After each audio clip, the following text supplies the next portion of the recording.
চট্টগ্রামে আইনজীবী সাইফুল ইসলাম আলিফকে হত্যার প্রতিবাদে রাজশাহীতে মানববন্ধন ও প্রতিবাদ কর্মসূচি পালন করেছে রাজশাহী অ্যাডভোকেট বার সমিতির আইনজীবীরা। বুধবার সকালে আদালত প্রাঙ্গণে মানববন্ধন ও প্রতিবাদ কর্মসূচি পালন করেন তারা।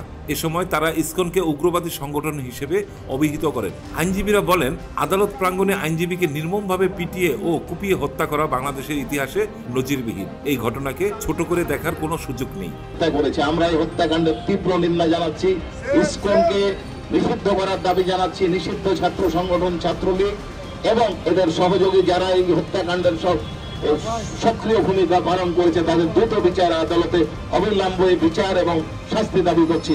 অবিলম্বে নিষিদ্ধ করা হোক এবং যে হত্যাকাণ্ড হয়েছে আমার ভাইয়ের তার দ্রুত বিচার নিশ্চিত করে শাস্তি দেওয়া হোক। তারা বলেন, পরাজিত ফ্যাসিস্ট শক্তি এখনো ষড়যন্ত্র করছে এবং শত্রুতার নীল নকশা আঁকছে। তারা বারবার সাম্প্রদায়িক দাঙ্গা উস্কে দেওয়ার চেষ্টা চালিয়ে যাচ্ছে। এরই অংশ হিসাবে চট্টগ্রামে আইনজীবী সাইফুল ইসলামকে হত্যার মাধ্যমে সাম্প্রদায়িক উত্তেজনা সৃষ্টি করার অপচেষ্টা চালানো হয়েছে। আইনজীবীরা এই নৃশংস হত্যাকাণ্ডের তীব্র নিন্দা জানিয়ে সুষ্ঠু বিচার দাবি করেন। পাশাপাশি ইসকনকে নিষিদ্ধের জোর দাবি জানান। হাফিজুর রহমান, অনুসন্ধান ডেস্ক।